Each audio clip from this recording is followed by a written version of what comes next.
you know, to people who are subscribers, and a password and all of that. But I want to have as little barrier to entry as possible, especially because this is new for a lot of us. So I guess take the good, you take the bad. It's like the facts of life. Am I right? I mean, we're all kind of like Joe or Tootie or Blair right now. So pick whoever you want to be, and let's go for it. So welcome to Books and Bars. I'm still admitting people in here. We have a nice large batch today. Very exciting. I threw out there in the chat a couple of tips on how we can do this. We did this last time and it seemed to work. There is a place where you can raise your hand, and I believe it's at the bottom. Anyone, let me tell you. And then you raise your hand, and the nice thing is it'll list for me and the participants who has raised their hand in the order that your hand has been raised. And I will call on you, unmute you, all of that. And at some point we'll probably unmute, you know, people to open it up a bit more. And then for other stuff that we're not talking about that you want to, like questions that haven't been brought up yet, things about the book, feel free to use the chat and type it down there, and we'll try to address those also. In the chat, I put an icebreaker question. If you want to warm up on Zoom before you talk tonight. You know, we always like to know your name, although we can obviously see our names on here. So if you want to tell us where you are right now, that would be great. And if you just say home, I'm going to say, where do you live? So you don't have to tell us your address, but if you want to tell us if you're in, you know, White Bear Lake or Chicago, wherever, that's great. And tell us a band or a musical group that you love. And I will start us off tonight. One of my favorite groups, and they also have a male and a female singer in them. It's called Stars, and this band is from Canada. Love these guys. Look at this. I have physical CDs of these guys. This is so rare. This is my favorite album by them, Set Yourself on Fire. I recommend all of these records. Like, basically you can't go wrong. Very dramatic stuff, indie pop, very melodic. They tell great stories. It's about that. You might have heard the song Your Ex-Lover Is Dead by them. That was maybe their biggest hit. Anyway, check out Stars. I love it. It kind of has like a more modern dynamic of a little bit of what we read in Daisy Jones and the Six. So I'm still letting people in. I don't know if I could just automatically let them in. I'm admitting all. So did you guys read this book though? Today's book, Daisy Jones and the Six. Yeah. Okay. That's the first step. Thank you. Thank you for reading the book. Okay. Can everybody hear me? Okay. And has everyone found where they can raise their hand? Because I'm still looking for it, because I guess I can't raise my hand anyway. But as long as you know, can somebody raise their hand that knows how to do it, so I have an example? And then Angela, tell us, how did you raise your hand? As I unmute you, I unmute for you first. It takes a second. And then Angela, I see your hand. I lower your hand. Angela, go. It's if you're on a computer, it's actually right under. If you hit participants, you can see participants, and it's over there. It has raise hand, yes, no, go slower, go faster. All the instructions right there. I don't know how to do it on a cell phone though. That's right. It's a little trickier on the phone. I believe on the phone what we found is you have to scroll up a bit to find those controls at the bottom. So yes, you can see them now. There's yes, no, go slower, go faster. Under the more, you can do thumbs up, thumbs down, give me some applause. There's a little coffee break if you need a break, away. A lot of that stuff won't necessarily apply to us. Feel free to get up, get yourself a drink. Does everyone have something to drink? I have a little white wine, a little Chardonnay right now. Last time that was our icebreaker. We talked about that. So I like to always start with a little bit about the author. And this is what I know about her. Did I send it to you guys in the chat? Last time I sent it in the chat. I could do that again, but I'll read it to you tonight. I found it really interesting that Taylor Jenkins Reid began her career in film production. She actually wrote a Hulu TV show called Resident Advisors, which I had never heard of or seen. It only lasted one season. There's 7 episodes that are on Hulu right now. They're still on there, so if you like, you might want to check it out. She worked as a casting assistant for 3 years, and she actually had some dealings with Jennifer Aniston, and at some point Jennifer Aniston recommended that she try writing. So maybe that's part of the connection that got her to Reese Witherspoon. I'm not totally sure.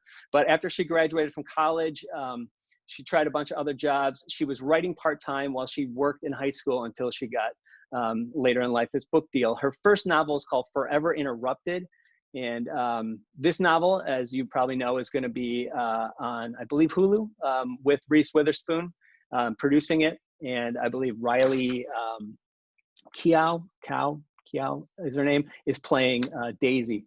I'm really excited to hear the actual songs. If anyone did the audio version, and you could hear what I was playing when we opened tonight, there's an instrumental of the song Aurora that ends the audio book, but there's no singing.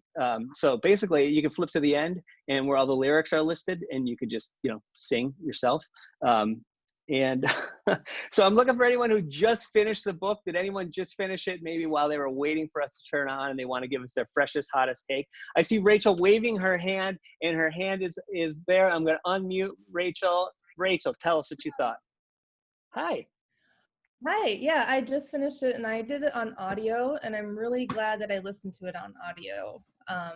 I thought the voice actors did a fantastic job, and it just felt like I was sitting in a living room listening to them, and they felt really real to me. Overall, I thought the story was just, it was maybe a little bit more simple than I thought it was going to be. I don't know, I wasn't as drawn into the characters as I maybe wanted to be. But I still overall really enjoyed it, and it was so fantastic to listen to on audio. So it was a good audio. I do agree. I was talking to my wife about it, and one of the things she was having a little bit of a issue, I think, with was keeping straight of who's who just based on the name. And I said, oh, well, the audio takes care of that completely, because there's all different actors playing them, and they're very distinct, and you kind of get to know, even if you don't remember the bassist name or the drummer's name, you're like, oh, well, I know who it is because of the way it's being read, and the actors were really good about doing it that way. Let's see. Kara's got her hand up. If I could find her on here, I can lower her hand and unmute her. Go ahead, Kara. Hi, I also just finished it like today, and I kind of wish I had done audio. I didn't think about it before, but I read some reviews to see if there were other people who agreed with my opinion of the book, because I didn't like it.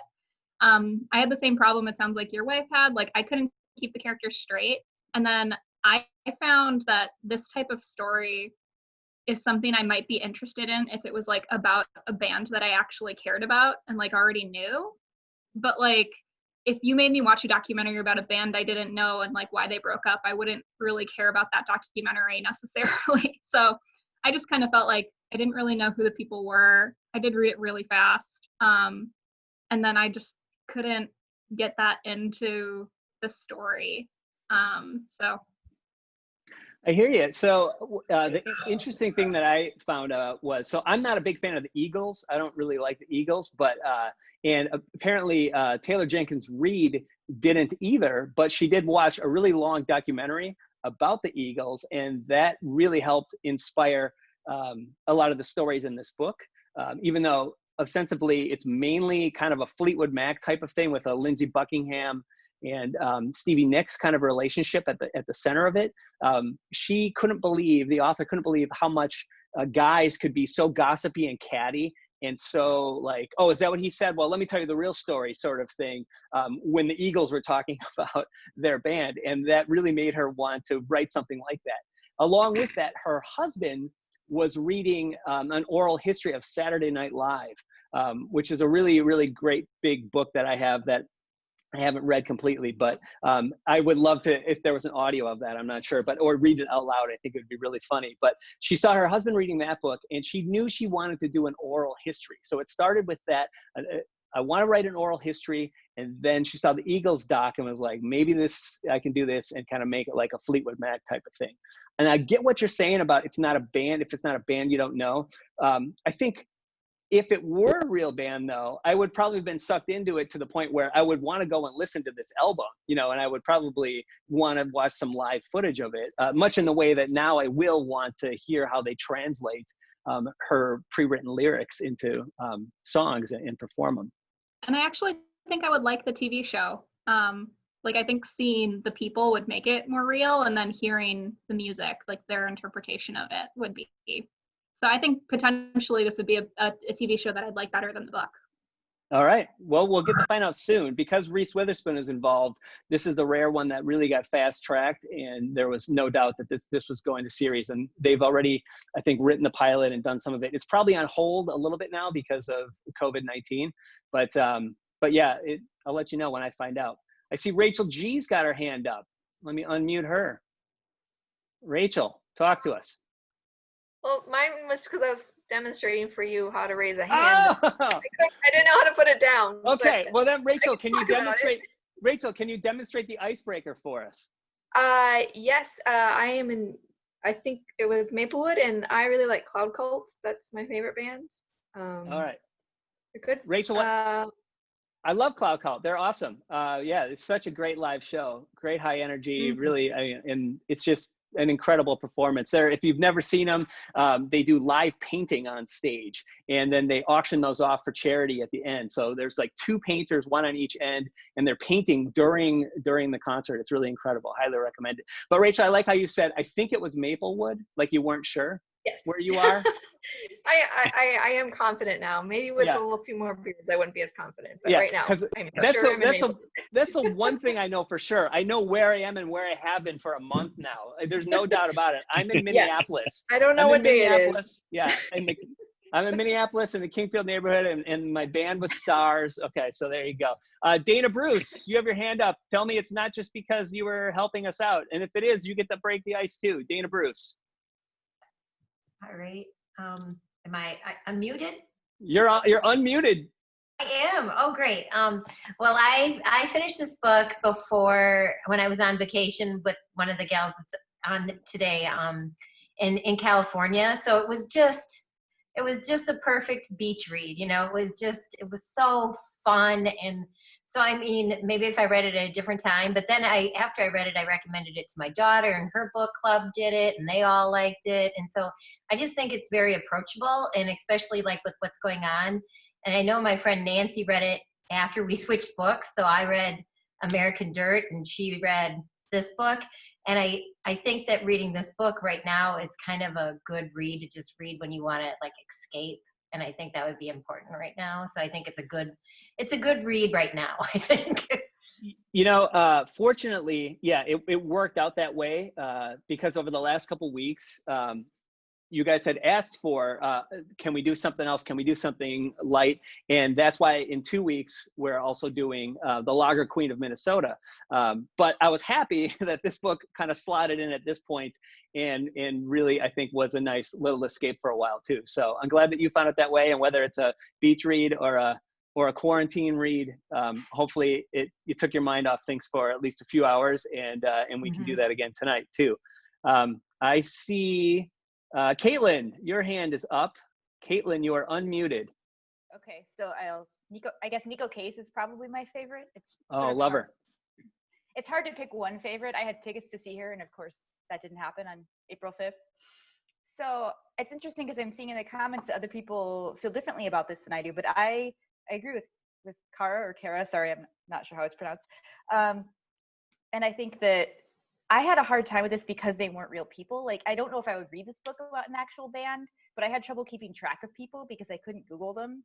And right now I'm reading the last book in the Thomas Cromwell series. And even though it's fiction, it's about real people. And I find myself constantly stopping and Googling people because I'm curious, like, what they looked like, or did Hans Holbein do their portrait? And so I had a little bit of a harder time because these people weren't real, but I do think I would want to watch this TV show, definitely. I think she's a good writer, and I would read other stuff by her, but I had a hard time keeping track.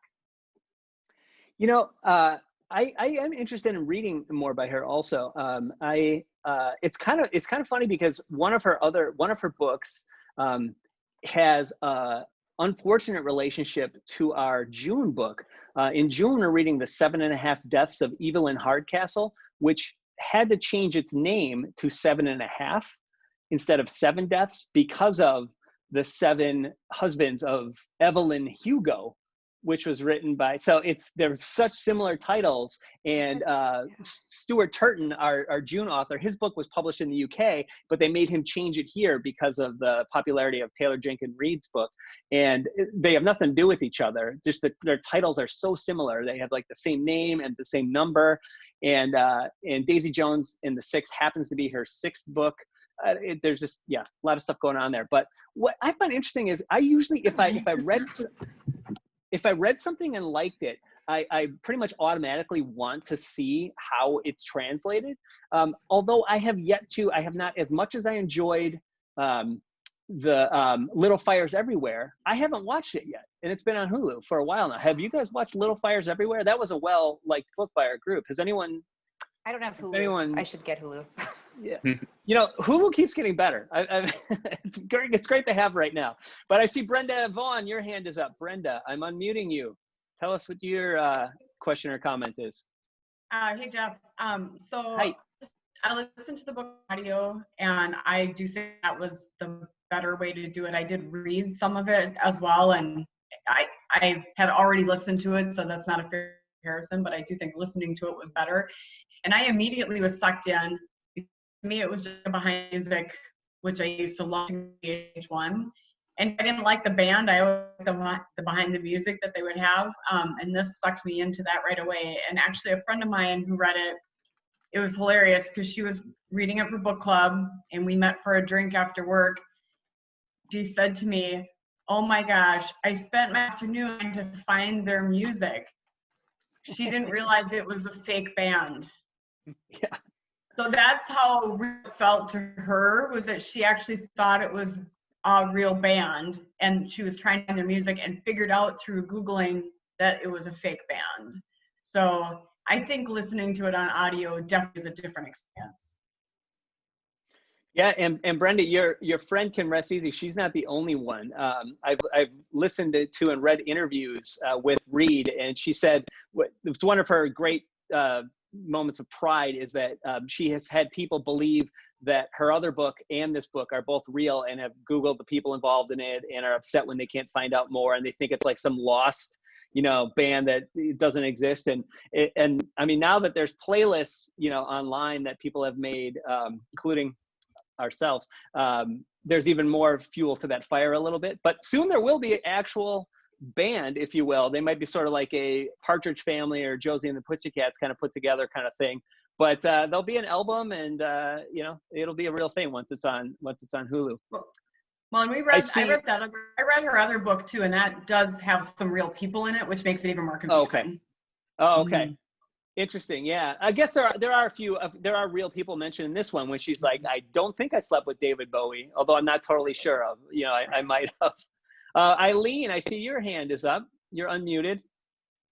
Hi, I'm in Roseville, and I happen to have a Two-Hearted Ale in the fridge, and I thought it was appropriate for this book. Definitely. That's a good beer.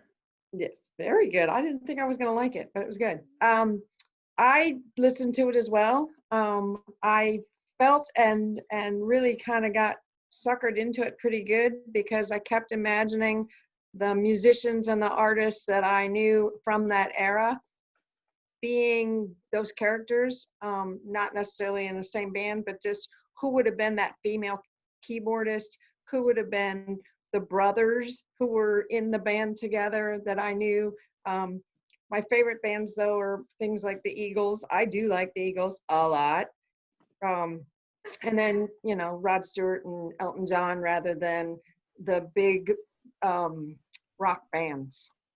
I was more of a solo act person. I did get suckered by this book too. It made me cry at the end. Oh, well, that's okay. That's good.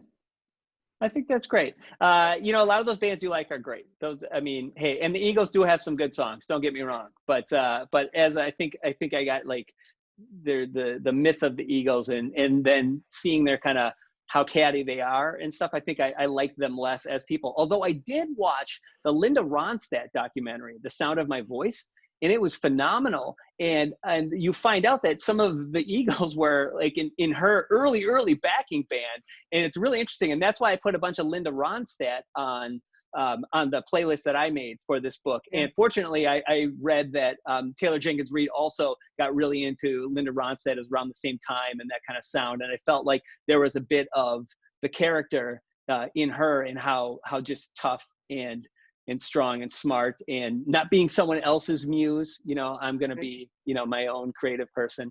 I love that. Melissa, you got your hand up. You are unmuted, Melissa. Hey. I forgot what the icebreaker is, but I do know that I'm in St. Paul. And I think, I don't know, bands-wise, I think I could listen to Queen like any day.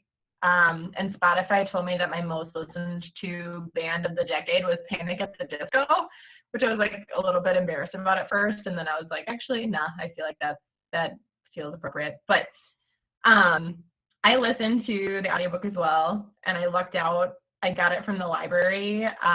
The St. Paul libraries just said at one point, like, don't bother to bring your stuff back and just keep it. So I'm listening to it the second time. The first time I listened to it, I was with some of you where I was like, yeah, I'm not super into the story. It's okay. It's got some really beautiful lines. And then at the end where there's the little reveal of who the author of the biography really is, I was like, wait a minute. Would all these people have told her those stories knowing who she is? So then when I finished the book, and then I was like, well, I've got time. I've got this book indefinitely at this point, so I'll just listen to it again. And I'm liking it a lot better the second time around. There's some cute little like nods that a couple of the characters say where you're like, oh yeah, okay, that's cute. They're about to tell her something, and they're like, put earmuffs, haha. And things like that. So I thought I didn't notice it at all the first time around, and then it was cute when you the second time. And I just really love, the first time I was like, story's fine, but I really loved the format of the interview and getting to see like a couple of characters' comments back to back, where one person would be like, oh yeah, I definitely was the one who did made up the band name. And then you hear the second character who's like totally convinced that they're the one who made up the band name. So I thought that was kind of fun to see those different perspectives kind of back to back. And I just like the Eddie character kind of cracks me up because he's such a piece. He's just like a pile, he thinks he's like God's gift, and like nobody likes him, and he's totally just complaining about everybody. So I think that kind of behind the music and that interview feel, even though it's not a real band, it is kind of fun to get to know the characters and like hear them all side by side. So yeah, I didn't catch that. That's interesting that you have time to go back and catch once you know who the author is. Yeah, it's kind of funny. I have about 6 DVDs from the library that they said, they're doing May maybe, which has been great because we're catching up, like Jojo Rabbit, a bunch of great stuff that the whole family can watch now, and no rush. Some of them are lucky day things, so they're like, I've got it for a long time. I'm really lucky, to have those. It's been great. So I have a couple more hands up, but start thinking about this for our next round of hands. The storytelling style of interview format, we touched on a little bit. Did it work for you in this story? Why or why not? So maybe get a new round of hands for that one. But before that, Rebecca, you had your hand up and you are unmuted in a second. Hopefully, there you go. Back on. Okay. Hey. Can you hear me? Rebecca, don't bomb us. Don't bomb us. I know you know. No. Stop touching my. No, never mind. Minneapolis. I'm a child of the 70s, so I went all the way from John Denver all the way to Rush. So, and with a whole bunch of funk thrown in. Oh. A whole bunch of yes. The beat. What's his name from Parliament? Where's the big George Clinton, but this is the other one, Bootsy Collins. Oh, Bootsy Collins, yeah. Okay, anyway, my comment was, I kept picturing the people from Almost Famous. I kept seeing, and that was, so I'm actually looking forward to the TV show or so I can, Hulu, it does rock, by the way, definitely a good deal. Get it without commercials, it's the best. Anyway, to get those people out of my head, because I really like Almost Famous, and that was another fake band, and you kind of got into the whole, you were hearing people's perspectives and all that kind of stuff, and kind of a similar arc. They were real musicians, and I really liked the songwriting scenes and all that, but then they all kind of fell prey to their own weaknesses. And anyway, so I didn't identify as much with Stevie Nicks and Lindsey Buckingham, and so anyway, but I enjoyed it. It took a while. I read it, not listened to it, and had the similar confusion with who was who in the beginning, but I got used to it. All right, thanks. Katie Kisau. Hi, so I'm in St. Paul, Payne-Phelan neighborhood. It's awesome. I am drinking a peanut butter porter from Uncommon Loon up in Chisago. It's delicious. Now on to the important stuff, the book. I really liked the interview format. I didn't find it super hard after probably about 5 or 6 pages to remember who everyone was, because she did differentiate enough in language style for me to kind of keep it separate. And I did find myself, so back to music, I listened to everything. My parents listened to oldies, 50s music my entire childhood. Thanks to my brother for 80s hair bands, boyfriends, friends, everybody kind of throwing something into the mix. So anything from classical, jazz, oldies, funk, hair bands, 90s, pop, horrible stuff. Anyways, but I found myself being duped a little bit because I knew the book, the band was fake, but at the same time I had to question. I'm like, I would have heard these people if it wasn't fake, right? So I really questioned, I would have heard of this band. I would have had to have heard of this band at some point. And then I was a little disappointed when I got to the end and the credits and stuff, and was like, oh, it was kind of loosely based on Fleetwood Mac, because I hate Fleetwood Mac so much.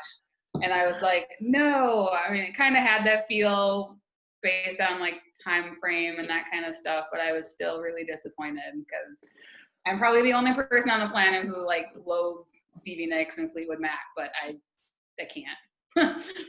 Okay, so this didn't make you want to at least give them a shot? Maybe listen to the Rumors album at least? No, not at all. I've listened to that album and the band more times than I care to admit. I've given them multiple chances and I just can't. I don't like them at all. Fair enough. And sorry you were duped, but maybe you'll like, the songs that this fictional band makes later, maybe. I hope so. I mean, it seemed like I would like them and the lyrics were pretty catchy, but because I did read them. Excellent. Mimi, you have your hand up. You're unmuted. Hi, Mimi. Well, waiting in line this long, you want to respond to every person. So we're getting more and more verbose here. But yes, it's a beach book. Reese Witherspoon on the back cover said that she read it in 2 days. And I literally stole it from someone on the beach. And if I didn't finish it in 2 days, she was leaving on an airplane. So I just finished it in 2 days. But I want to go all the way back to Kara. I'm in Prescott, Wisconsin. And I recently finished the audio of the Beastie Boys book. And I did that. I just want to say that is, Kara, listen to the real thing, and this book is fluff. And the other thing is, back in 1985, probably, I was the mom who stood in the living room and did a dramatic reading of Beastie Boys lyrics to my children and said, "This is crap. It's a flash in the pan. You'll never hear from this group again." And so over the years, my son has been, every time they go platinum, every time they get an award, every time Adam Yauch would do something wonderful, I would hear from him. And so I grew up, not my children, I grew up with the Beastie Boys. And so I recommend that book about 1,000 times over this one, because the voices that recorded it, please listen to it, are not only the real living Beasties, but all kinds of guest people like Colson Whitehead and name all the guest readers. They're just wonderful. Help me. Yeah, Yeah, it's incredible. There's a bunch of comedians that are in there. There's people that were actually there in the scene. There's so many different readers. It reminds me of the amount of readers that were on Lincoln and the Bardo, the George Saunders book from a couple of years ago. It's like, it's an incredible oral history. That Beastie Boys book is great. And there's a Beastie Boys documentary coming soon. I think that's also going to be on Hulu or Netflix, one of those two. I know this is a book club about the Daisy Jones and the Six, but as I was doing a speed read of that, I just kept going back to the reality of the other book that I loved so much. I also wondered if the author was not just a little bit influenced by the whole Star is Born mania. You know, it was an appropriate book for the time because it was a great read, and the characters were fun, and the music is fun, and so I really loved reading it. I think I'm pretty sure this book came out before the latest version of Star is Born. Okay. But of course, Star is Born, you know, there's like 4 versions of that story. So very possibly. But someone who wrote that they are inside my house in the chat, it reminded them of Star is Born also. That's my wife. So when I was reading it, I was thinking, okay, the author has read the Beastie Boys book, and she has read she's seen Star is Born, and I don't know, but I felt like it was really timely, and the Rolling Stone magazine interview format was fabulous because it made it a fast read and gave a lot of voices character, and it was really fun to read. Excellent. Gretchen, do you still have your hand up? I do. I've been patiently waiting, and thankfully I didn't have to have it up this whole time, or my arm would have gotten very tired. Isn't the blue hand nice? And it keeps you in order. Although the thing I noticed, we had my shoulder. Yeah, we had about 75 people in here at some point, and everyone wants to talk. This is great. I'll get to you. We're working on it. Cool. Go ahead, Gretchen. I'm in Ham Lake, and the only music we've been allowed to listen to for the last week is John Prine. Oh. So you know what? Heart goes out. I've been listening to and playing a lot of Fountains of Wayne and the Josie and the Pussycat soundtrack. I'm talking about Adam Schlesinger, who died at 53 from complications from COVID-19. He is a musical genius. He wrote like 150 songs for the show Your Crazy Ex-Girlfriend. I mean, this guy, he writes like all the great like music TV themes. Anyway, but John Prine, really sad. Yeah. So I've been listening to that in both, the John Prine format and also in the Mark Severin format, because, we got about 14 guitars down here where I'm sitting right now. So interestingly, the kind of back and forth banter about who came up with the band name was pretty interesting for me, having been married to a musician for 28 years. When they used to practice at my house, I swear they spent like at least 60% of every rehearsal time saying, hey, it'd be a great name for a band. So I really think that the coming up with the band name is definitely a group effort all the time, and usually more than the actual rehearsing part of things. But one of the things that I really enjoyed about this book, and I listened to it on audio. That was a recommendation that I had. I thought that the casting was fantastic.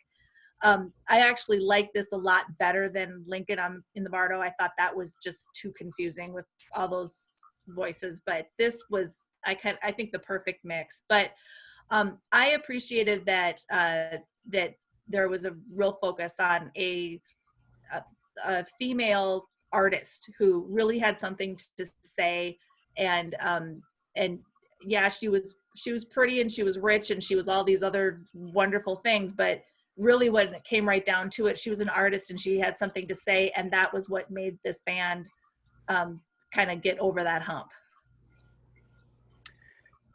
Yep, I agree, and thank you for that. And Brian Cipperell, you are a musician, Brian. I haven't heard from you in a long time. Are you with us still?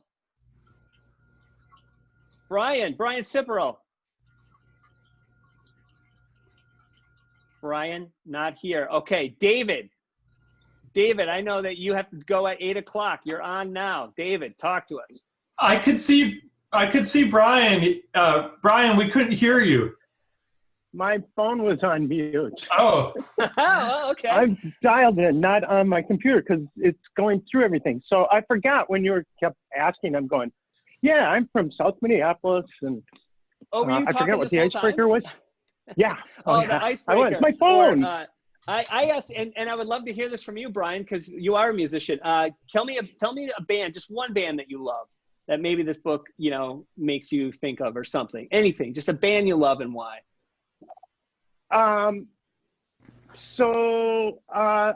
that's so hard to pin one, but I'll go with Jellyfish, because you and I kind of both have that, right? Yes.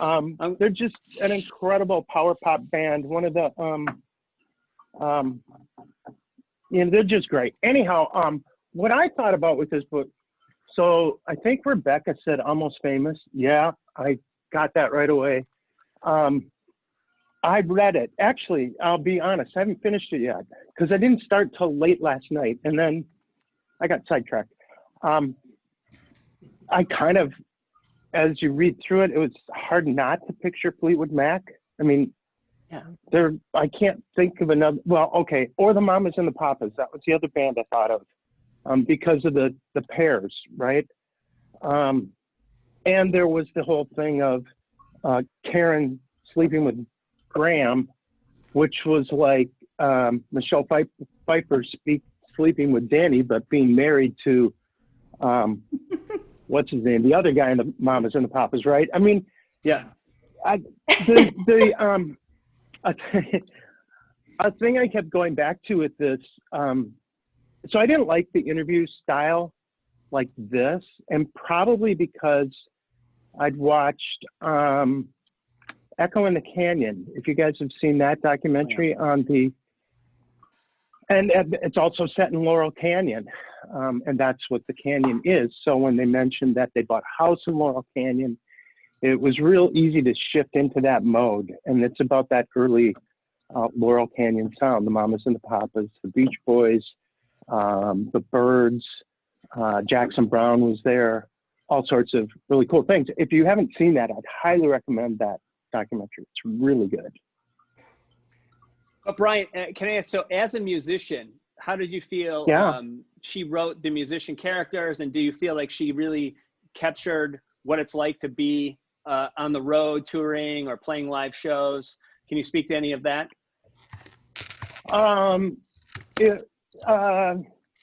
It was the G-rated stuff. It felt G-rated. It felt like it was made family friendly.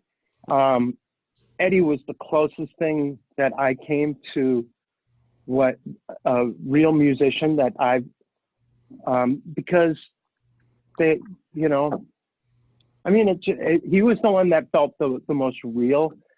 The others, other than there was the Karen and Graham story, so that brought her in, but otherwise it was Warren and Pete were just in the background all the time, right? So it was Billy and Graham as brothers plus then Daisy. It just, it felt, I don't know, it was interesting. Some of the writing process felt, I mean, I've done some of those things, and supposedly a lot of the songwriting kind of groups now, because no single person writes anymore. That's how they work. Yeah. So that felt familiar. Otherwise, it did feel like, it felt like Almost Famous a lot. I keep looking at Rebecca up there. Hi. Okay. So that's my take. Thanks, Brian. David, you're still unmuted. Yeah. Now you can go. How you doing? I'm David from Richfield. Naming a favorite brand is so hard.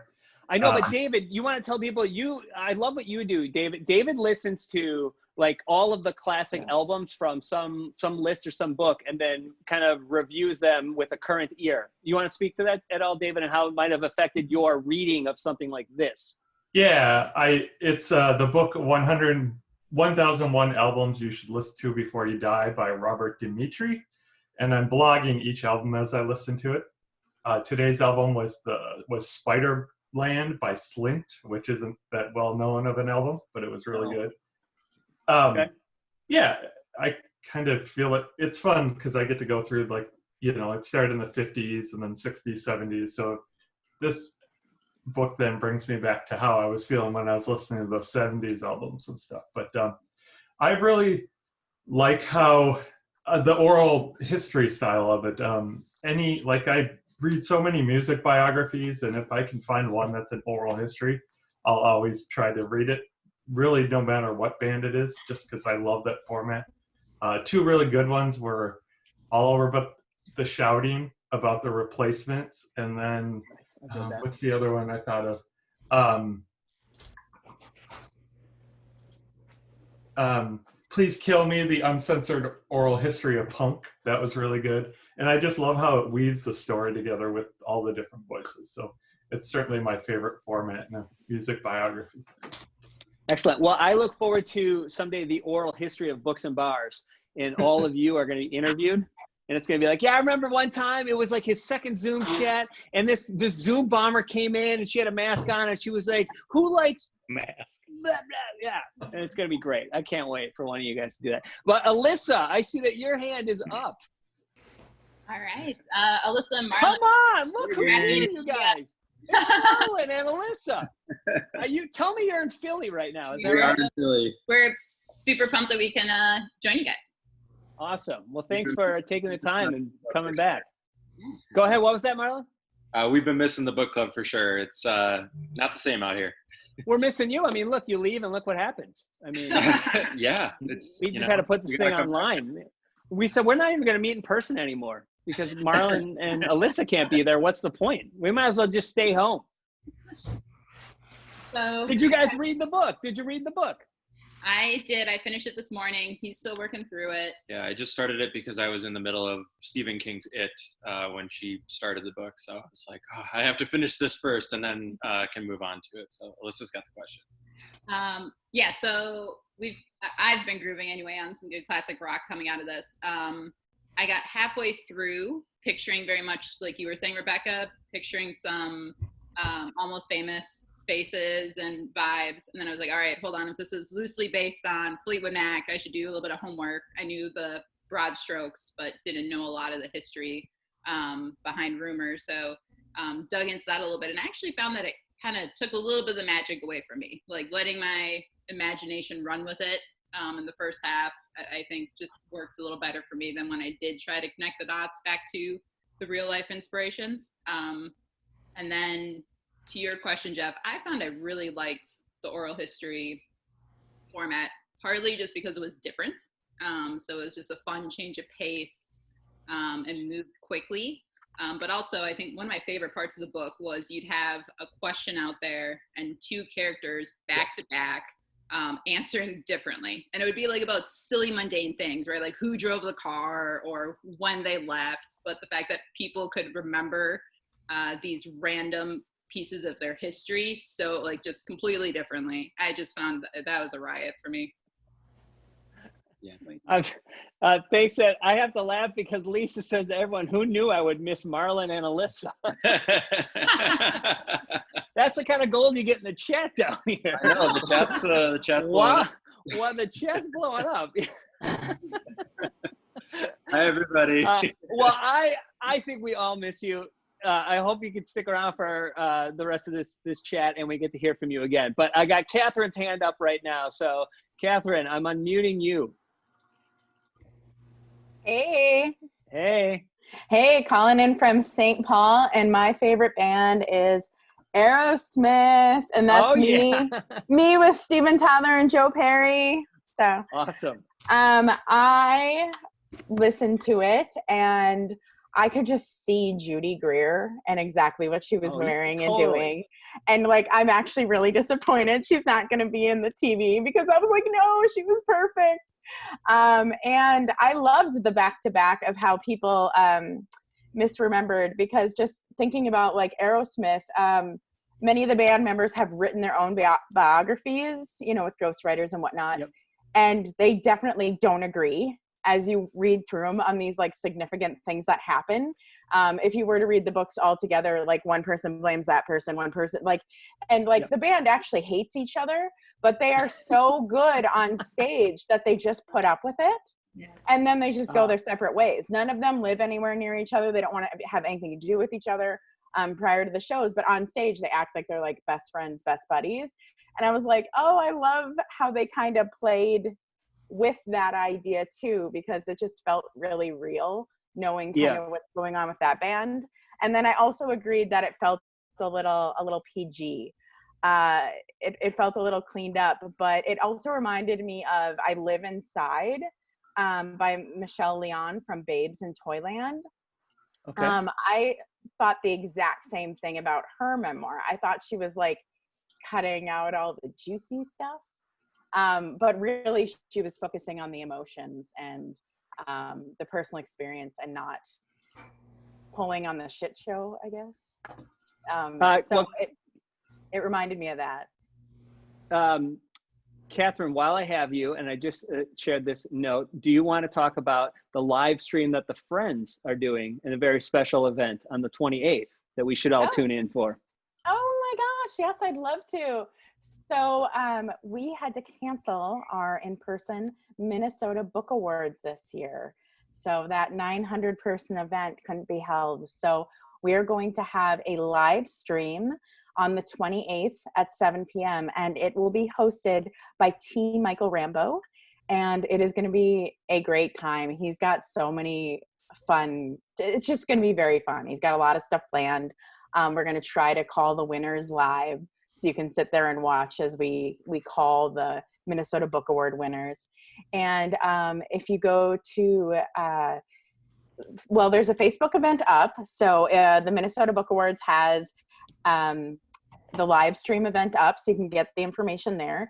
Also, if you go to thefriends.org/MNBA, you can also find the live stream. So it lives up on YouTube, and you can, do the little subscribe, like wait to let me know when it's gonna stream. You can do that.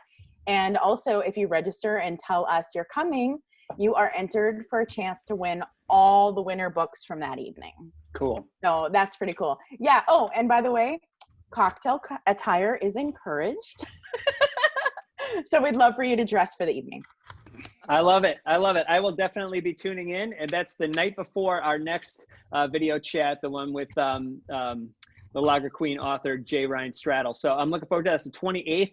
Thanks to the Friends. And thank you, Catherine. It doesn't make you sad when the people who make music that you love don't love each other. And you know that it doesn't seem fake then, or like somewhat ingenuine or disingenuine, the emotions that they're putting out. I don't know if that affects it's not just you, Catherine, but anyone. If you find out that you're I don't know, the artists that you love can't stand each other, can you suspend that disbelief when they're like leaning up against each other on stage and like draping scarves over each other and playing guitar solos on each other's laps? I mean, I don't know.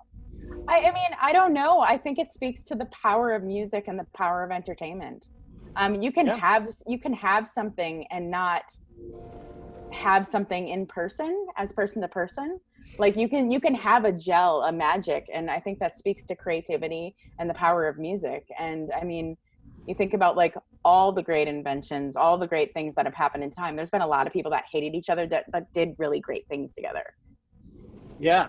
This would be a great segue for my next person if I actually hated them, but I love them and haven't talked to them in a long time. Genevieve, are you in the room? You're unmuted. Hello, Genevieve, everybody. Genevieve, tell us where you are right now. I am in Miami, Florida. Awesome. This is my second Books and Bars event. My first one, I was pregnant with my son. He's now 9.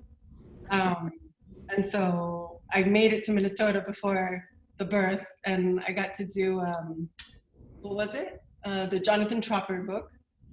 And so this is my second one because now we've gone digital. So I'm thrilled. Awesome. It's great to see you. Yeah. Genevieve, did you get a chance to formulate any opinions on tonight's book? Well, I read the book a while back, and we did it for my Miami book club. And so when you guys were doing this one, I thought it would be fun to hear a different perspective from a different group. And I really enjoyed it. I thought it was a fun read. I mean, I listened to it. I think I tried to push through when I was actually physically reading the book, and it wasn't the same experience. And so I was going back and forth, and I ended up just going full audio after about chapter 2. And I really enjoyed it. And for me, Camila really took me through the book. Like, I feel like when you have one character that you can identify with, or you can kind of pull you through the story, that's what she did for me, because I could believe in her. And she was kind of my arc through it. And similar to what Alyssa said earlier, I really liked the way that you would get different perspectives from the same story. So, like, I don't know if any of you have seen The Affair, but I like the way that when you are reading something, one person has a very different take. It's kind of like when my kids are arguing, and my son's story is very different from my daughter's story, and you have to try to find the truth in there somewhere. And so for me, that was a really interesting nuance of the way that the story was told. So excellent. Well, Genevieve, now we have no excuses. If this keeps up, we'll keep doing videos, and you can keep joining us. It'll be great. Sure. But I owe you. We should do a real, outside of this too. We need to catch up. But all right, stay on the line. We got Donna Adams with her hand up. Donna, you're unmuted. All right. I'm sorry I joined late. I was at another Zoom book club with some of my Hopkins friends, and where's that thumbs down button? but I missed, I'm sure, some wonderful comments earlier. But I'll just say 2 quick things. One, I really liked the format because of the different narrators. I think it was a very creative way of telling the story and moving it along because of the different perspectives that the different characters brought to it in a very kind of fresh way. And that makes me a little concerned about the movie or the dramatization that Reese Witherspoon is going to make out of it, because I don't know how you can on screen capture, unless people are all narrating and talking. What was so fun about this book is that they each had their own language style, their own way of telling a story about what happened, their own vocabulary, their own perspective. And if you just see them on a screen, how are they ever going to do that? We can see what happened, but we might not get those inside thoughts that were so interesting on this. And just the other quick thing that I'll say I loved about it is that it did give me so much more insight into the craft. I mean, some of you that have already talked about being musicians maybe already know this, but it was interesting to find out what all goes into crafting a song. I mean, it's the lyrics, it's the music, it's deciding who's going to play what. And last summer, my husband and I went on a music roots trip. I mean, we went to several recording studios in Memphis and Muscle Shoals and the Fame recording studio, that's just outside Muscle Shoals and Clarksdale and places like that, and visited a lot of these places where they talked about all the famous people that had recorded there and all the different techniques they tried to do with the different, mixing and the voices and the instruments and all this. And wow, I mean, I am so much more impressed than I've ever been about the craft and the artistry of musicians and recording. And so to read a fun book that also kind of talked about all the interpersonal, all kinds of things that can happen. And yes, maybe they fight, they don't love each other, but you create a work of art and then it stands on its own, regardless of what all went into it behind the scenes. So anyway, you can mute me now and I'll continue to listen because I love the insights, but thank you. All right, thank you, Donna. Kevin Matson, you're unmuted. Kevin? Hold on. Oh, how about now? Yep. Can you hear me now? All right. Yep. We just had a little chat going on the side as to whether or not having the music available to us made the book better. like whether or not you could put your own take on it or your own overlay on it if you didn't actually have to go back and listen to the song. And I think that might be true, to kind of hear, to not have a real song, to just be able to imagine a song the way that I want it to be. Any other thoughts on that? Well, I think we heard from some people earlier that it actually was a slight deterrent, maybe not having this be an actual band or actual music. But I like that counterpoint to it, that especially if you in your own head can kind of, you're almost writing your own song then. You know how we always talk about, we've all read the same book, but none of us have because of what we bring to it. We all picture something different, your own experiences. So it would be really interesting for anyone else that has the musical talent that I don't have to tell me maybe what chords they heard or what melodies they heard that went with some of these lyrics or some of these stories. It would be great. Did anyone else do that? Did anyone think of sort of their own songs or maybe were inspired? But I like that. I like that worked better for you. That's great. And thank you for bringing something from the chat. There is a very robust chat going on, and it's hard to get both of these merged together. So if you're getting conversation in the chat that you're not getting here, that's great. Keep them both going. We'll try to keep them up. I got a hand up from Majel though. Majel, are you with us? You're unmuted. Hi, Jeff. I also wanted to, I saw what shirt you were wearing, so I also wanted to show off the shirt that I've got. Yeah, that's a really rare one. That's right. It is really rare. I've been at Books and Bars for 5 years, so there we go. Awesome. Thanks for wearing it. Really, just really kudos to your moderation. Just excellent virtual moderator. Don't know how you do it, honestly. What a pro. Loving everybody's comments. I kind of actually onto that point of if it would have been better to know or not know like if this was a real band and actually knowing the music, kind of even thinking back to some people's earlier comments, because I've also had both the experience of like reading a book about like I remember I read an autobiography by Pete Townsend of The Who, and it was just really awful and kind of like disillusioned me into some of like the beauty of Quadrophenia. Like that's one of my favorite albums. But then on the other hand, when we read Shura Keefe, oh gosh, I'm forgetting the name. They Can't Kill Us Until They Kill Us. Yes. We read Hanif Shura Keefe. Hanif Adira Keeb. Thank you. But like versus that, like when we read that, his commentary on bands that I knew so well was always, of course, enlightening. So I think it's a really hard. I just think it's a hard place because you can either learn something that you loved about a band and you're like, wow, I've just learned so much, or it just like it breaks your heart. And so so the author kind of avoided like both of those by presenting us with a fake band, I think. Good point. I think you might be right there. He's always got a fun name. He knows how to change his name on here. Tony Ninja Magic. Let's unmute you. What do you got, buddy? Give me a second. You're unmuted.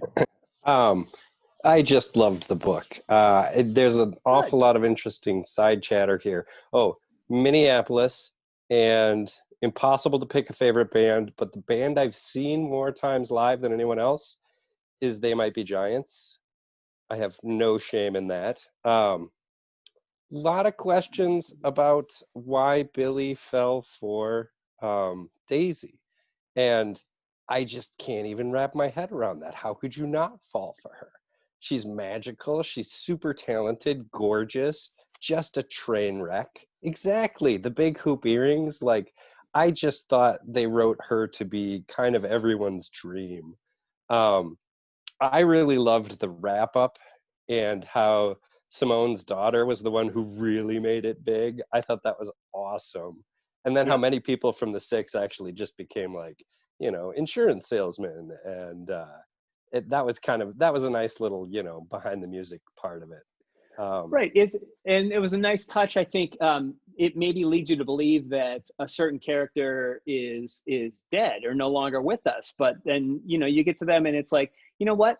This was a big deal, maybe too big of a deal for some of these people. This was like one part of my life, this one character. I don't want to maybe give it all away, but there's that one kind of throwaway of one character's like, yeah, whatever, I did that for a while and now I do something else and I don't really think about it that much. You know, I moved on. This is, I think it's interesting also. I mean, we need to talk more about the relationships here. Obviously there's a bit of a romantic triangle of sorts, but we also have two brothers in this band. And when I think of current bands, the band The National, one of my other favorite bands, there's two sets of brothers in that band. The drummer and the bassist are brothers, and the lead guitarist and the rhythm guitarist are brothers. And they look, I mean, one set of brothers are definitely twins, identical twins, and they look like a couple of hobbits, actually. But they're great. They're the Dessner brothers. I love The National, but you look them up. They look like hobbits. And then at least the drummer and the bassist, one of them is bald, so that you can help tell them apart. You can appreciate that, Tony. So yeah, another great. But so I'm wondering what you think about the relationships in the band and how having two sets of brothers in there affected it, and also how you have a possible romantic entanglement here and how that affected this band. And you know, if you're the wife, would you do what you did there, and would you allow certain things? I mean, I think it's really interesting what some of these characters did, and I'm wondering your thoughts on that. So I got, let's see, Terry Wendell, your hand was up, and I know it's probably up for something else, but when you're unmuted, you can go. Terry Wendell, go for it. Hi, I'm coming to you live from just north of Dallas, Texas. Excellent. But I have been to Books and Bars, I think twice. I was there for There by Tommy Orange, and I think the Lager Queen, the other book he wrote, or the Kitchens of the Great Midwest. Yes, I think I was there for that. I have a really good friend, almost like a sister, that lives in the Minneapolis, St. Paul area. So I'm really enjoying this. Awesome. I wasn't gonna, I guess I had my hand up for a while. My question was really, when my book club read this book, it was kind of touted as like a real, you know, the women were very empowered in the book. And I don't know, I kind of felt like maybe Karen and maybe Camilla were, but I don't know, maybe because of her drug use and just all that, I didn't really feel that as much from Daisy. Like, I guess I felt like she degraded herself a lot with that. So I was just kind of curious what other people thought about the women characters. Excellent. Well, raise your hand if you want to comment on that, or put it in the chat if you have something right away. Right now I see Catherine's hand is up and she is unmuted. I actually kind of had a thought about Camila. I wondered if there was a little bit of don't speak ill of the dead happening, because you don't become a band girl. And like, I was kind of like, some of this doesn't fit. Like, how did she get into that world? And then she's just like ultimate soccer mom and puts up with I don't know. I just was kind of like, were people tiptoeing around some of the real stuff she did? So that was my thought on that. Interesting. Very possible. Let's see, Caitlin, you have your hand up. Unmute you, Caitlin. We're trying. I muted myself. Hi. I didn't say this before, so I'm in Longfellow, right by Moon Palace Books. So I'm looking forward to being able to go back again. So to the question about whether or not they were really empowered, you know, I think it's complicated, because I think for the time, in some ways they were liberated. They were able to do things that a lot of women weren't doing in the 70s. But at the same time, I think that, you know, Karen got stuck. You know, she was doing what she wanted to do, but then there were consequences for her relationship, and she didn't get taken seriously by Graham when he just assumed, like, oh, you're going to have this baby. This book sucked balls. Hope you got another bomber, Jake Harris. Your mom's a whore. I'm deeply offended. You're gonna have to try harder than that, dude. So that did derail me, though. I mean, he succeeded in derailing me from my thoughts. So there's that. He did. But yeah, I mean, I feel like, you know, in Daisy had these really bad experiences. I mean, her first sexual experiences were really negative, and I think that she was able to make a name for herself but there was a big cost to her personally. And I guess also with Camila, I think that she also made choices that, I mean, I wouldn't personally make, and like, that's fine. She's the character. She doesn't have to make the same choices as me, but she definitely, I mean, she was very strong-willed, and I like that about her, but she also made major sacrifices. And I don't know, she did, I guess I sort of, I like the idea, Catherine, that maybe she does have more of a past that gets talked about. Like, I hadn't thought about that, and now I kind of want to read it again someday and like read between the lines and see if I find anything. But at any rate, I don't know. I think it's complicated. I think yes and no is the answer from my perspective. Thank you. And now, Angela. Poopy, poop, poop, poop.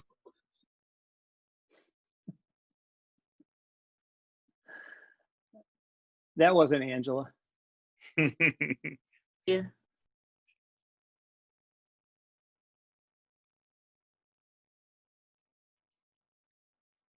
Rebecca, how about you? Oh, did you mute me again? Were you the one saying poop? No, I was not. No, I know. I was just busy remuting. Okay. Okay. Let me try again. When someone's not yelling poop over me. I thought Daisy. Oh yeah, you like it when I rub your pussy? Oh yeah, Angela. Oh. I don't know who that is. I give up. Oh. Eli and Toby Drew, take a hike. Yeah, I just got to keep removing. I might have to do something, you know, where I only allow in names that are pre-registered or something. I think But we'll figure it out. You can allow it to, if you remove someone, there is a setting that you can set up so that they cannot rejoin the meeting if you remove them as the host. Yeah, that's what I'm doing. Yeah. There's obviously some that have been laying in wait for a while. Yep. Yep. So anyone, Angela, do you want to try again or no? Jeff, can you hear me? I can. Rebecca. There's a way to close the meeting so that no new people can join. That's under settings.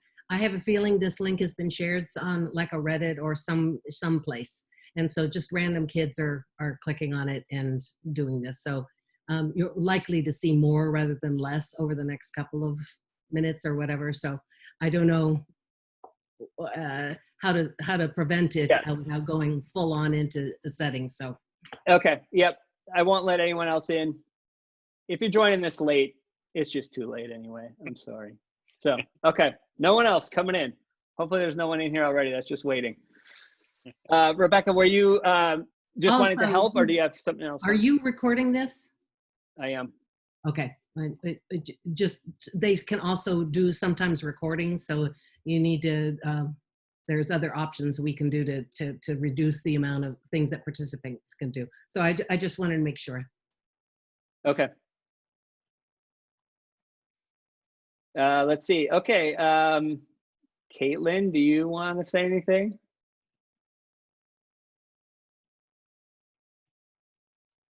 Melissa? Which Caitlin? There are two of us. Caitlin, it's you.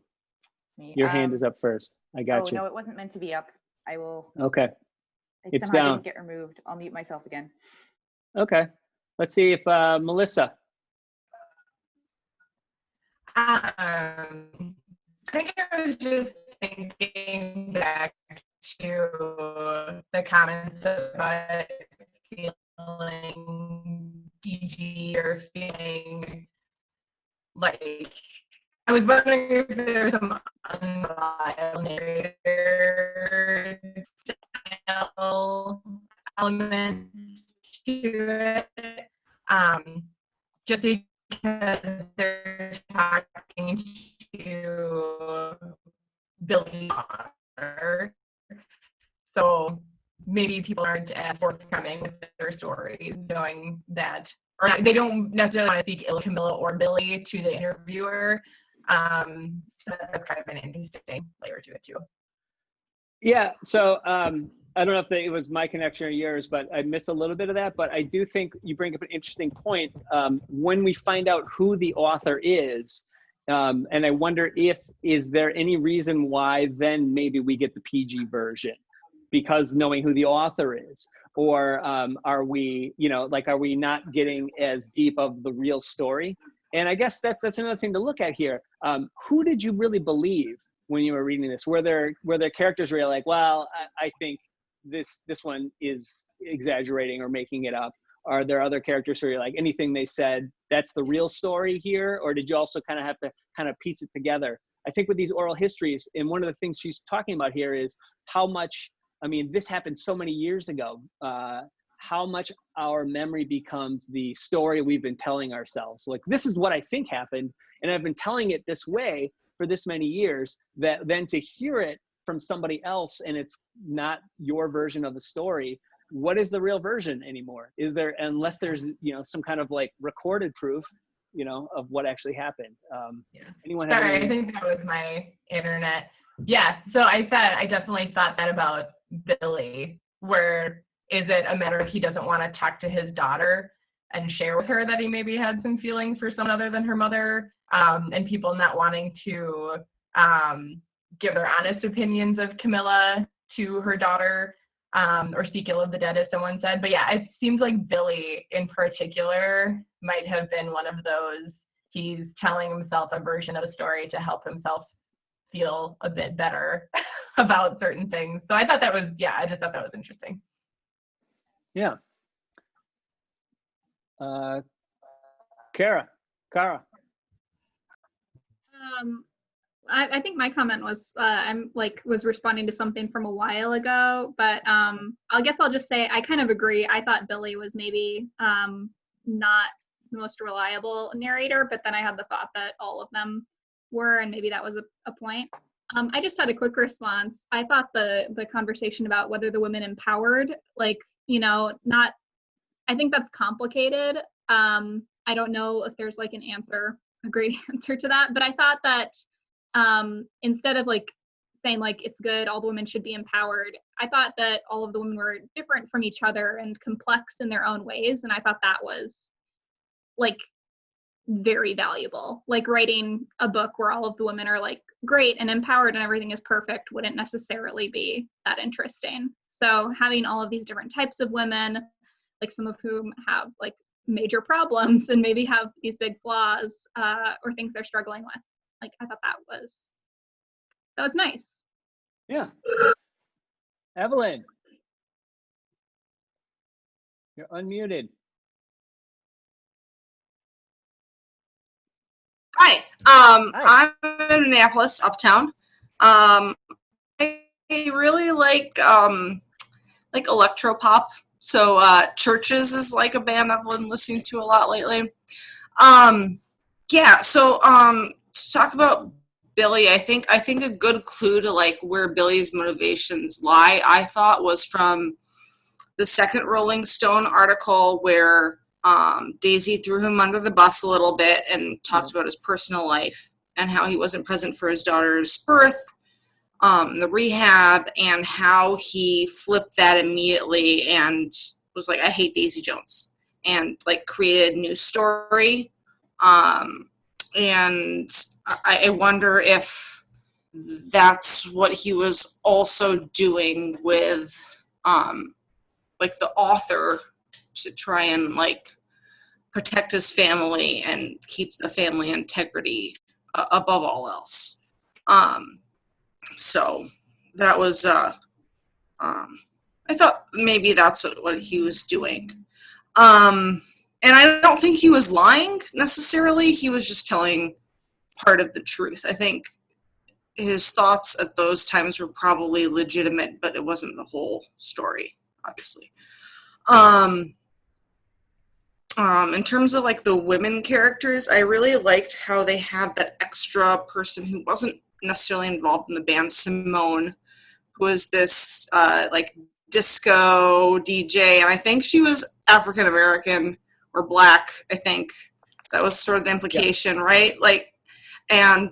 So that was a different perspective, and I really enjoyed the depth of all of female characters. I would say like some of the male characters were very one-dimensional. Like Warren was just like chill the whole time. I thought he was kind of fun because he was like portrayed himself as clueless. Yeah, high all the time. Yeah. So yeah, I really enjoyed the book and the way it was written for sure. Awesome. Mimi, you have your hand up.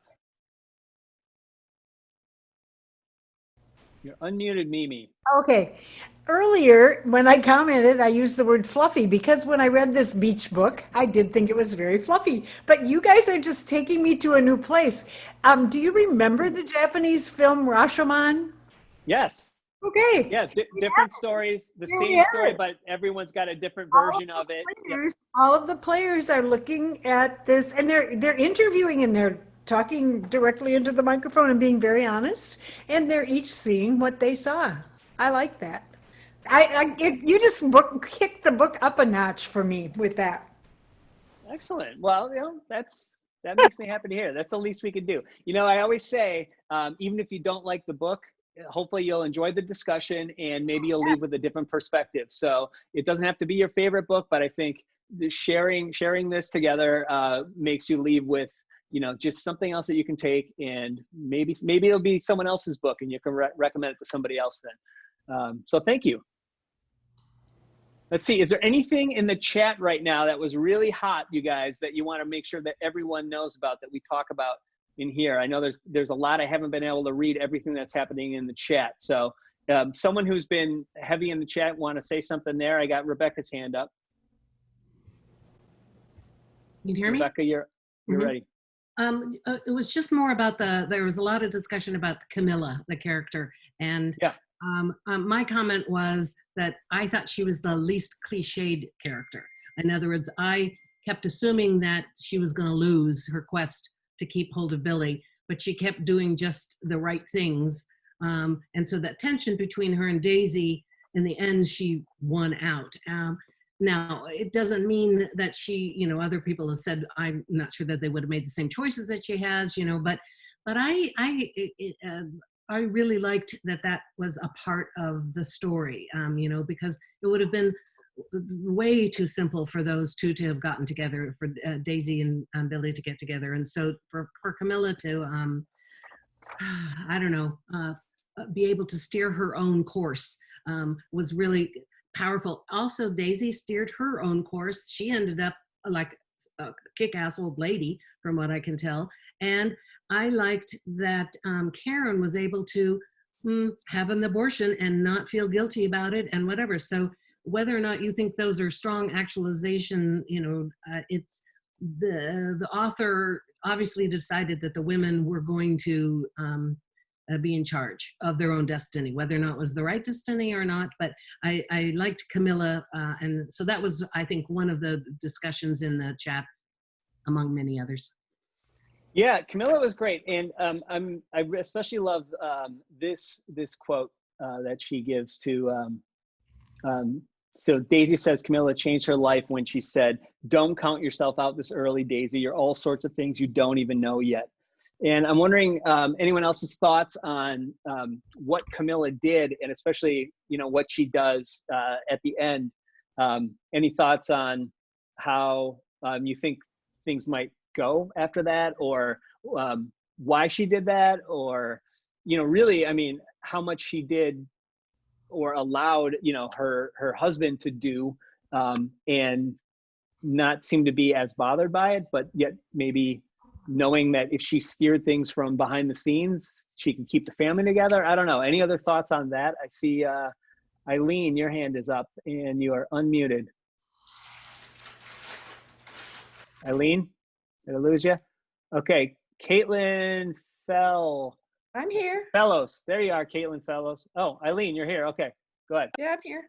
I was just going to comment on the fact that for all the people who read it and didn't listen to it, Camilla's name is pronounced Camila the whole time, and it gave me a different persona than it would have if it had been Camilla.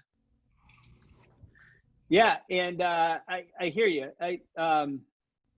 You're right. And heads up, the English pronunciation for the 7.5 Deaths of Evelyn Hardcastle is how they say Evelyn in there. So Evelyn, no yep. Evelyn. Evelyn, you got to deal with that. We're Yeah. gonna go Evelyn. Just so you know, you can put your thumb down for that if you want right now or something. But thank you, Eileen. Caitlin, is your hand still up? Caitlin Fellows. Yeah, so I mean, I was gonna respond to kind of the chat that was going on about the male characters. Just because, I mean, I think that, yes, the male characters were maybe a little bit less dimensional than some of the female characters.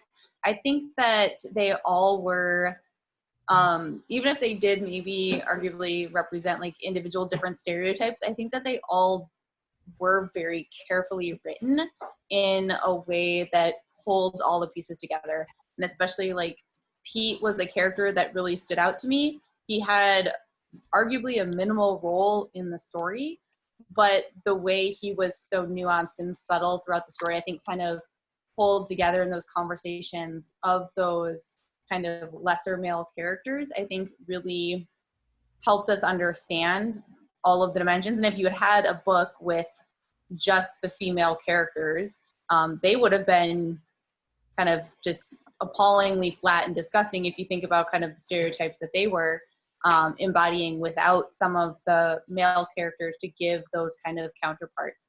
And so I think that, the male characters maybe were a little bit flatter, but I think that they were so carefully and smartly written that I wouldn't discredit them as being like, oh, just another like representations of different stereotypes or flat.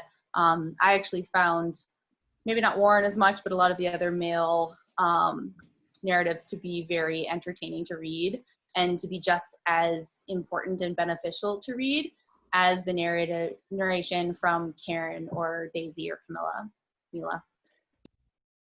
Thank you for bringing that up, Miss Fellows. And I love that in the chat, I did see that there was one stereotype or one man for every kind of stereotype. So I thrown it out there, guys, if you could just be one stereotype, which one would you be?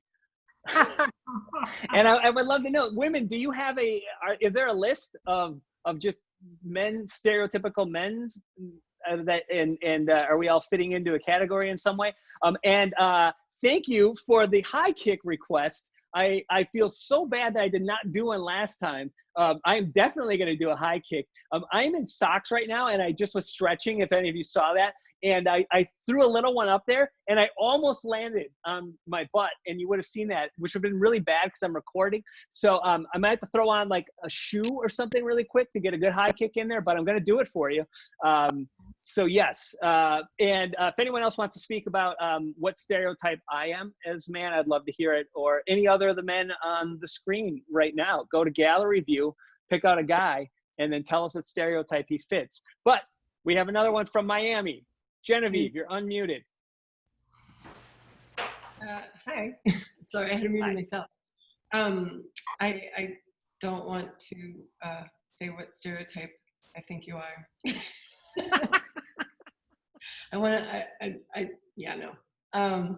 But I did think that it was interesting. One thing for me between the character relationships and stereotypes is that I thought it was interesting that they took Karen, who did she was very unapologetic about her career and wanting to be who she was. And it was interesting how in her relationship with Graham, he was the one that was really after her and being affectionate and emotional about it. And she was taking the opposite approach and trying to just keep the lines very, drawn very tightly. And I thought that exchange between those two characters was very different than other things going on in the story. So I found that very interesting in terms of stereotypes and how you see a woman trying to, work twice as hard as a man in a music industry, coming through. Like, she was this pianist, she wasn't the lead singer, and she wasn't one of the main characters, but she was, going to do her damnedest to be heard and be part of it, and she wasn't going to let anybody get in her way of that. And I really appreciated that about that character. So thank you. Excellent point. Andrew, welcome. Hello. So we were talking about the male characters, and one character we didn't talk about that was actually my favorite part of the book was Teddy. So Teddy was I think he was kind of an anti stereotype, because I was expecting there to be some kind of, the label is really bad, and they the industry wrecks this band or whatever, and there was none of that. Really, Teddy was a good influence on everybody, and was the glue that held them together. And when he died unexpectedly, everything completely fell apart. So anyway, I also liked it that you only heard about Teddy from other people's perspectives of Teddy, and I thought that were some of the more funny moments in the whole story were stories about him, people imitating him, and his responses to I'm an effing genius and that sort of thing. It was great. I really enjoyed it. Awesome. Anything else, you guys, from the chat that we haven't touched on that you want brought up? Otherwise, I'll go back to the notes here. Any other thoughts on the triangle, at the center of this, the romance or the unrequited romance? And any thoughts on what might happen? I know that Taylor Jenkins Reid herself has said she just can't shake these characters. And she didn't really think, like, when she writes something, she usually puts it behind her, but she said she just keeps coming back to this idea also that she still is writing lyrics. She's got this bug where she's becoming a songwriter now too. And I think there's a chance, I don't know, who knows, that maybe she'll write like the reunion tour or something, or some kind of story of what happens later, possibly. But I'm wondering what you guys think about the actions that Camila took, and what you think might happen to these characters later that we haven't read about here, or if there's something that's underlying that isn't being told here because this is the possibly edited version because of who the author is. I don't know. Catherine, I see your hand and you're unmuted. I kind of had this wonder of what it would be like to be in the audience that night. Yeah. That one night, like, where it, like, the lyric was changed and there was just this passion and fire in the room, and and that was, the last performance or whatever. I just kind of had this, like, wonder what it would have been like to kind of, like, witness that magic moment or whatever, and, like, tell people, I was there that night. I felt that chemistry. Have you guys ever been to, the problem with a lot of those things, I think, are sometimes you're at something that is so magical, like a live event. Remember those? Those were so fun. Or you're at a concert and you're like, this is never going to be repeated. I mean, they might do the same songs every night in each town, but this particular performance, like a good improv show, this is the only time that these things are going to happen in exactly this way. That's why I always like the actual live books and bars, because, it's these people talking about this book at this time. We're not replicating it. I mean, we do have a recording now with some great Zoom bombers in here that we could use, for our trailer to get more people to join. But yeah. But sometimes I wonder, you don't even know maybe how good it was until you look back on it, and then do your memories kind of make it better than it was. I distinctly remember a show at First Avenue that I saw right when I moved to Minneapolis.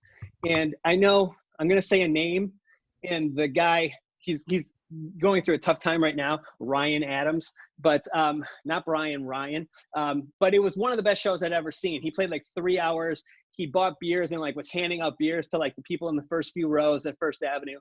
And I remember going to my temp job the next day, and I was out till, like, 2, 3 in the morning because of this show. It was, like, so late, and then it was just incredible. It was a weeknight, but I had to work at this, this temp job that didn't really mean anything. And I was in a terrible, terrible shape.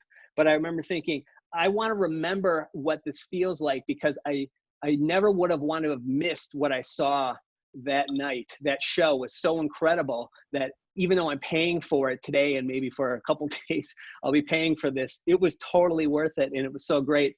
And that's the way I feel about live music and seeing certain bands. And it's incredible. I mean, I don't know if hopefully you guys get that feeling too. I mean, we're all going to no shows now, but I go to less than I used to. But I remember that one in particular. I have to remember what this feels like and remember that it's worth it, even though I'm in pain right now.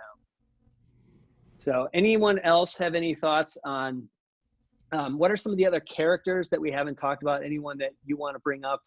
Anything in particular?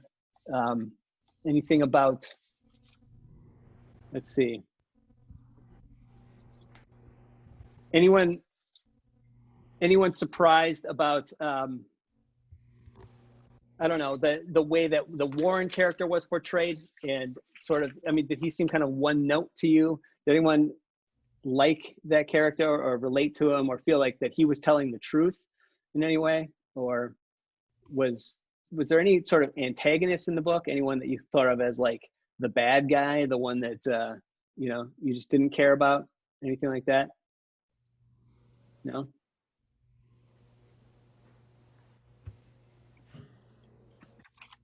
I see Rachel G's hand up. She's unmuted. I apologize if the dog's with a squeaky toy in the background, so sorry about that. Don't apologize. No. Coming in and out. But I really enjoyed the book, and it was very entertaining. I loved the structure of it. I read it. I didn't listen to it, but I was just about had it with their shit for a while because everybody was just falling apart, and I was just about to okay, this is getting old, and then it just kind of shifted for me, and I liked that. I don't find Billy attractive at all. He's kind of a turnoff. He's just repulsive as a male possible thing for me. But yeah, oh, sorry, that's my husband's looking at me weird. Sorry. She says she doesn't find him attractive at all. I don't find him attractive. Yeah, but, he's repulsive. the Billy Daisy thing didn't do much for me. I thought part of it was sweet. I thought it was good. I like what everybody was saying about Camila. Maybe people's view of her being a little edited, and that she seems like she's kind of this all-knowing, perfect person that fixes everybody and has just the right thing to say at the right time. Because every once in a while, there's hints of people talking about how she would be getting her way no matter what, she could get it. So I think that maybe they were being nice about that, and maybe they were sanitizing that a little bit. But I don't know. I just found that, I don't know, Billy and Daisy weren't that good, but I feel like the story turned at the right time for me. Otherwise, I was going to be like, this is just too much. These people are just getting too much of a caricature. We need some growth somewhere. Maybe it'd be nice, but it turned at the perfect time, I thought, for me. But someone was talking about Helen for the longest time, and I loved her. She was my favorite character, and just the fact that she's just making decisions for herself when that's not a popular thing to do, particularly then and sometimes now. And I just thought that standing up for herself, thinking about what the future she could have had with Graham would have been and with a baby, and yes, that was one possible future, but this is the future I chose, and I'm perfectly happy with this future. And I think it was a good choice. I have many futures that I could have chosen, and I chose a specific one, and I think about sometimes what the other paths would have been, but I'm happy with the path I chose. It's wonderful. So I loved that about Helen, and that, I don't know, I think it was great. So I don't know. Wait, did your husband hear that part at least, I hope? No, he already left, apparently. So. Don't give brownie points for that one. Rachel keeps looking at the screen. I mean, this is the, my path I is could have done wonderful. many things, but this is the path I took. I'm good. Yeah. Wow. Caitlin. Just Caitlin. Okay, so I don't know if there was one antagonist. I feel like early on in the book, some of the men that were kind of awful to Daisy were sort of minor antagonists. I feel like Graham was, to me personally, I found him a little antagonistic to Karen. I mean, on the one hand, she hid their relationship, and I think that was that would be very upsetting to me personally. But on the other hand, like, he made all these assumptions. He didn't really see her. Like, she made herself and what she wanted very clear. And he was just like, nope, in your little woman brain, you really want a baby. And someday, like, you're going to change your mind and you're going to want a baby and you're finally pregnant and we're going to have this baby. And she's like, no, we're not going to like, this is my body and I'm making this decision. And like, I don't care what you think. And like, you know, I think that ideally that's a decision a couple discusses, but like, it's, you know, the choice of the person that has to go through pregnancy. And like, having been through it, like, you know, it's not a picnic. Like, it's not something that anybody should go through, in my liberal opinion, if they don't want to. And so I was really pissed at I mean, you know, as much as I can be pissed at a character, but like Graham, I you know, I don't punch people, but I probably would yell at him if I had a chance.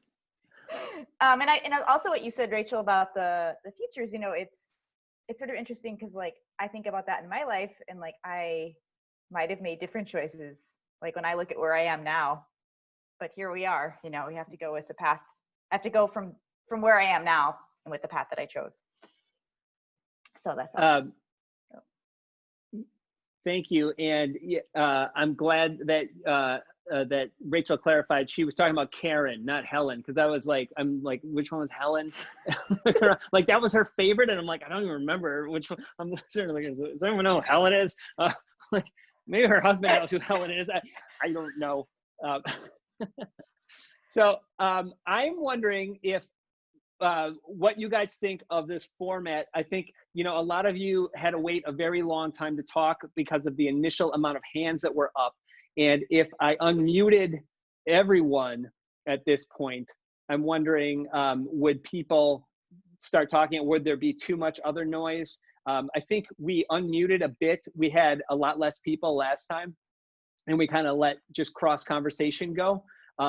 Because I hate the restricting and keeping you guys in your Brady Bunch boxes here and not being able to like speak to each other. I know you're getting that in the chat, but should I experiment by unmuting all of you and see what happens? Is there anyone who feels no? Magel's saying no, because I'm looking at the pictures trying to see if there's any more sleeper agents lying in wait. Oh, nope, someone else is saying nope. Don't unmute everybody. Okay, they might be they might just be knowing that they got Tourette's or something and they're gonna say something that they don't want to say. I don't know. That's cool. All right, so stick with this format for now, I guess. Is there anyone that just raise your hand if you want to talk right now? Doesn't have to be based on any question. I feel like there's a lot of you that I know that want to speak that aren't getting a chance. So we have no other hands up right now, so now's a chance to get something in. I got Paul and Jana. I'm unmuting them. Hello, Paul here from the north end of St. Paul. And just a couple of thoughts on some of the discussion points earlier. With regards to Camilla's line about you're capable of more than you can even think of, I think the timing of it is important as well, because when she said it, she isn't necessarily seeing someone who's trying to make a run at her husband. She's seeing a junkie that's realizing that something's got to change, and kind of answering the cry for help a little bit. And then another thought I had was just as far as trying to place a setting for this, having seen like Once Upon a Time in Hollywood and American Hustle, and then so it was easier to like imagine a visual sense of how things were in late 70s LA. And then I guess the Madhouse on Madison would have taken on a new another meaning for that. For when that's when the night that the breakup occurred. So no, just a couple of random thoughts. Thanks for putting all this together too. Thank you, Paul. And I saw Paul going like this when I talked about unmuting people, which that stood out. That was great. I see in the chat this idea of doing breakout rooms. I've heard of those, and it could be an idea. It's something else that I would get. It's like it's a different plan that I don't have right now. I remember it reminds me of what we used to try earlier in back in the day of Books and Bars, where we would kind of have like a pre-discussion with like tables and stuff like that, and maybe they would write down stuff they wanted to talk about, and then they would get brought up in the larger discussion. I guess I don't want to split us up too much. I would rather, I'm trying to find a way to get more of us to be able to cross communicate and speak more. So I want to, like I say, open it up to, even if it doesn't relate to the current conversation, you want to get something in, raise your hand or put it in the chat. And especially when there's no other hands up. I don't know, can everyone see whose hands are up, or is it just me that can see that? You can all see? Yeah, Rebecca saying we can all see it. Okay, great.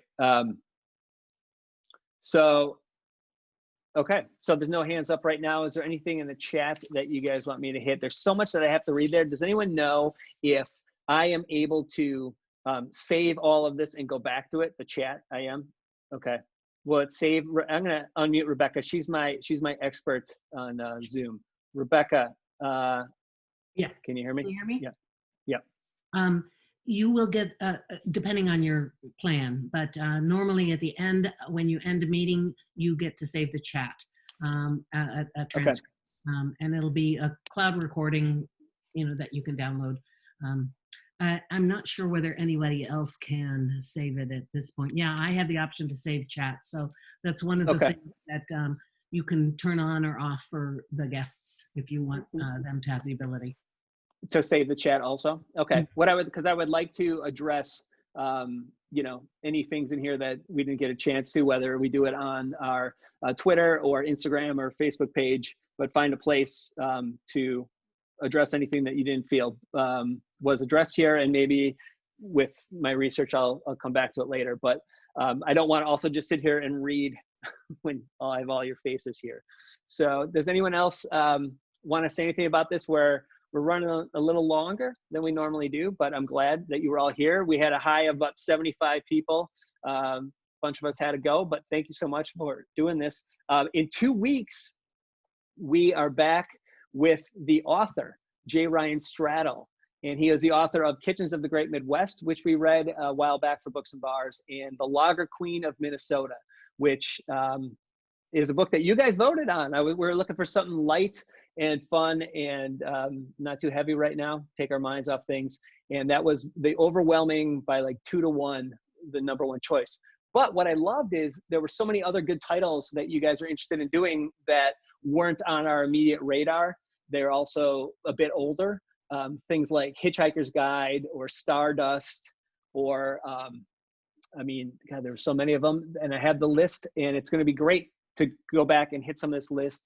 And I hope we can meet together in person soon, but realistically, I'm pretty sure that May we'll probably be video chatting again too. But if things change, and it's safe, we'll see what we can do. But I'm committed to keeping the video chat part alive as long as we can. And you know what? I don't see why we can't do both, because if there's people from Miami, people from Dallas that want to join in, people from Philadelphia, I would love to talk with you guys about books. And maybe we can do, someday we'll return to the live one, and maybe there's, the video backup, or the cross-country international version of this too. And all are welcome except for the bombers. Those guys aren't welcome. So thank you for your tips. I really appreciate it. I got Zoom Pro, and I'll look into, other things I have to do. I got some more lights in here so you can see me better. Did you see the kicks?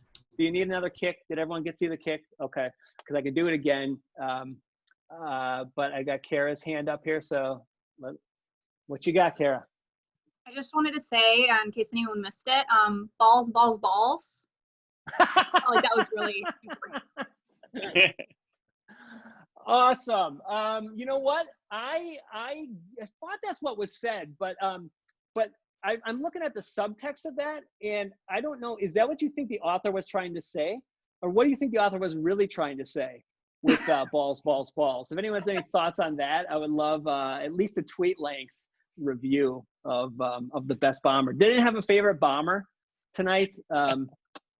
I think my favorite was the first one, because she seemed also to be somewhat helpful. Like she felt bad that she was doing it. Like, oh, you guys have never had one before? And she's like, oh crap, I didn't want to be your first. She's like, I don't want to I don't want to break this dude's Zoom bomb cherry. But she's like, okay. She's like, no, you gotta press. And then she was like helping Rebecca, she's like, you gotta remove me.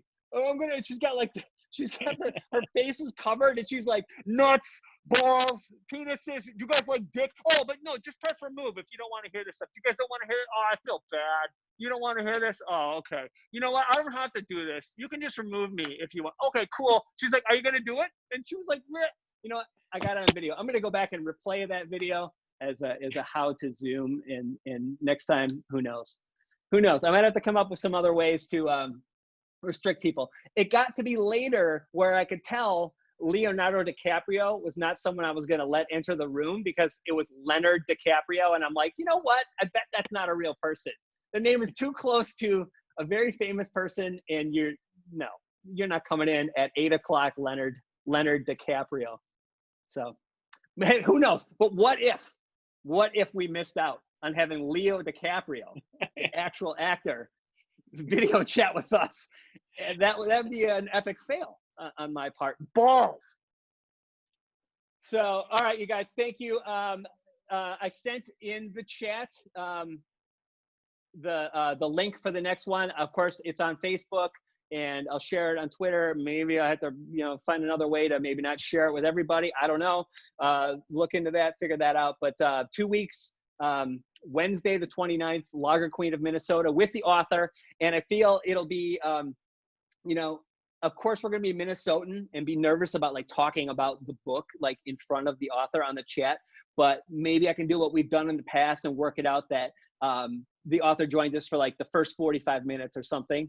And then we sign off, or he signs off, and then we can talk about it freely without them. But we have that as fuel for our discussion. So I think that would probably be cool with them. Seems like a really nice guy. And Kara, you're going to say balls again? Or is your hand still up from before? I think it's just up from before, but Give me penis one more. vagina. Oh, yeah. Okay. If anyone's offended, I'm sorry, but you know what? Both Hey. of ours, it's a great adult group, and hopefully you had a good time tonight. It was great seeing all of you, even though you're like I could squish all of your heads right now. You're all just got tiny heads. But I love it, and thanks again. I'll see you in 2 weeks, and follow us on Twitter, Instagram, Facebook, all those good things. We got a newsletter. Thank you for sticking with us. Stay safe, wash your hands, stay inside, and I want to see you all in person as soon as possible. Good night, guys.